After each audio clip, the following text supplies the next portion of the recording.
Café depois das 9, sim.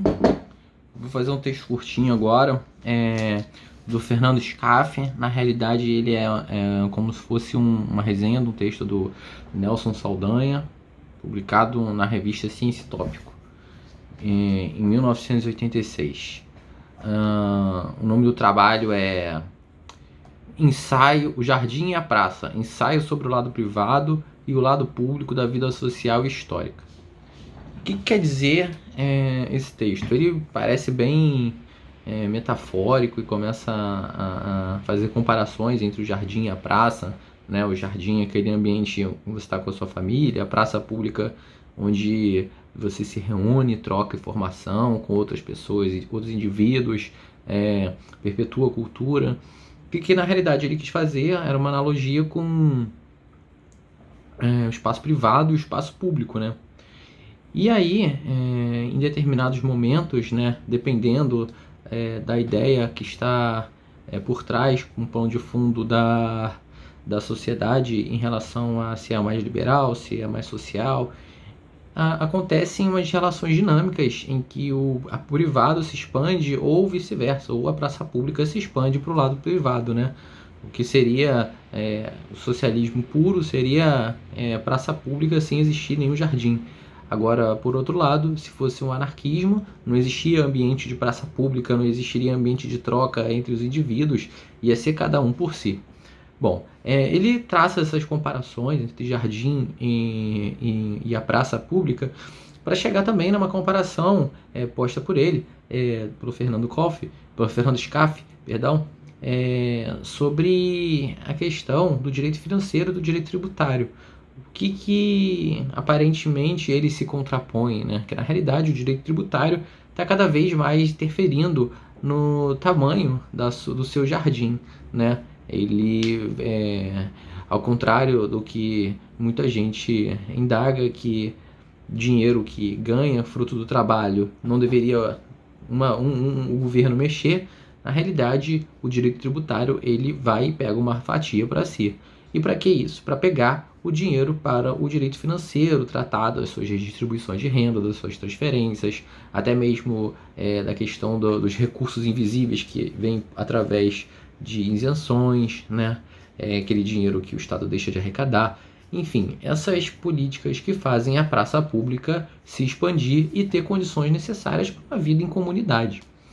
E aí o texto aborda sobre diferentes momentos também em que o direito tributário convive e o direito financeiro também. Eventualmente o direito financeiro ele vai cada vez mais injetar verba pública, fazendo com que o jardim cresça, com que a praça cresça, que tenha mais infraestrutura, que tenha obras, enfim. E horas que o direito privado, que o direito tributário vai interferir mais na questão do seu pequeno jardim e cada vez mais vai querer uma parcela para si, ou não, ou dentro desses jardins, né, existem jardins menores, existem jardins maiores, a depender da classe, da pessoa, do indivíduo.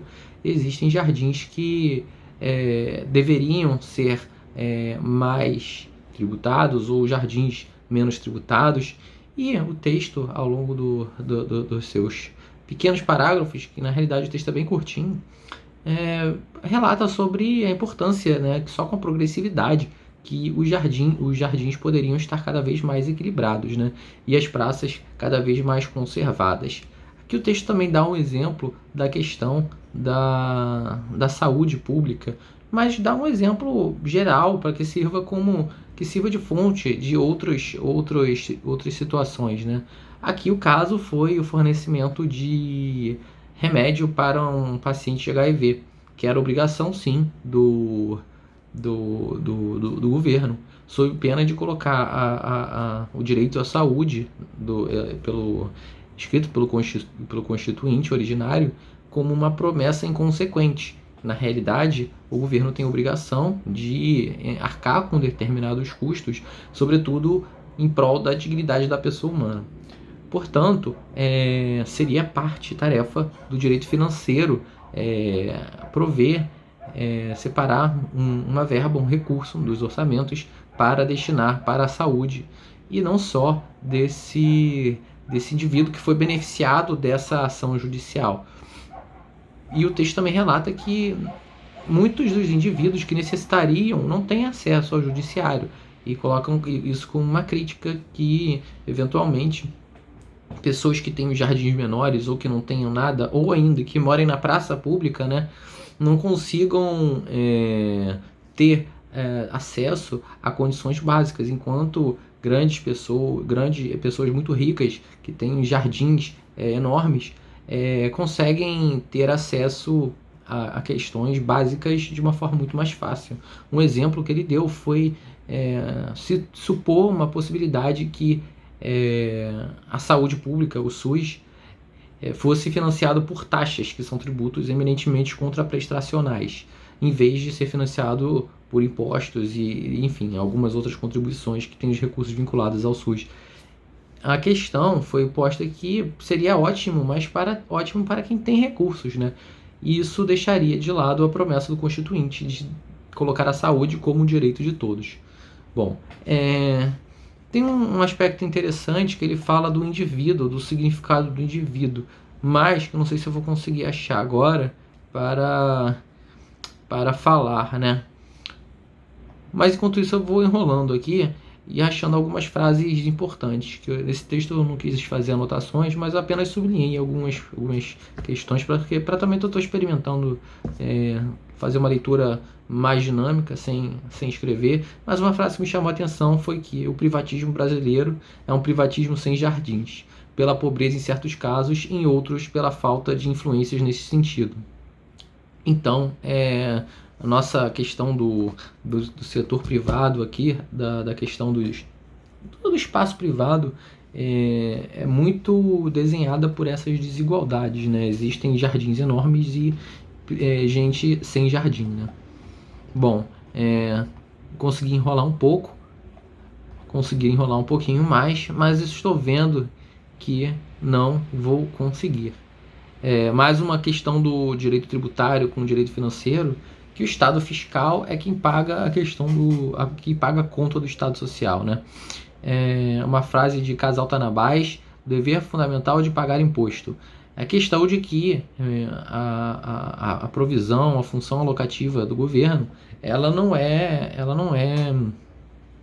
não consegue ser executada sem que exista a questão do direito arrecadatório, que invada, de certa forma, o jardim das pessoas. Não vou nem falar de determinadas pessoas, porque são todas as pessoas que estão sujeitas à tributação. Bom, vou passar porque... consegui.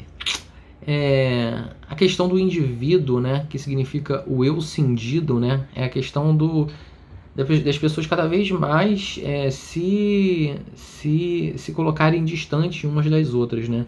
Então, o autor, o Fernando Scaff, ele propõe uma definição de paridade do Domênico Corradini, que opta por usar a expressão do eu não cindido, né? No sentido de tratar as pessoas, os outros, de forma paritária, né? Porque, sobretudo pelo princípio da dignidade da pessoa humana, mas porque a paridade de valores, né, com respeito ao valor do próximo. E também, por finalizando, acho que uma parte importante, esse texto aborda a questão da validade versus o valor, né, em contraposição com o valor. A validade é aquela questão que é a análise fria do direito, a gente consegue chegar a um juízo de validade de uma norma, por exemplo.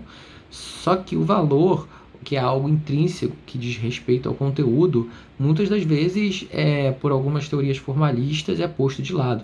E, portanto, ele supõe que o valor tem que andar ao lado da validade. Não só isoladamente, considerar a questão da validade, e aqui ele coloca a questão do nazismo, que foi baseado muito nos formalismos e esqueceu dos valores intrínsecos. Bom, é isso, e deu esse exemplo, e resume no final falando que a dignidade da pessoa humana é o valor central do direito, e seja lá qual for, do direito tributário, que é o responsável por invadir a esfera da questão do direito privado, e do direito financeiro, que é a responsável por prover, de garantir condições básicas para a população. Lembrando sempre que o tributo é o preço da liberdade, segundo Ricardo Lobo Torres, e que não e que todos deveriam responder, né, financiar determinada parte do fornecimento de bens públicos ou de prestação de serviços públicos de acordo com a sua capacidade contributiva. Então é isso, finalizo esse vídeo, um abraço.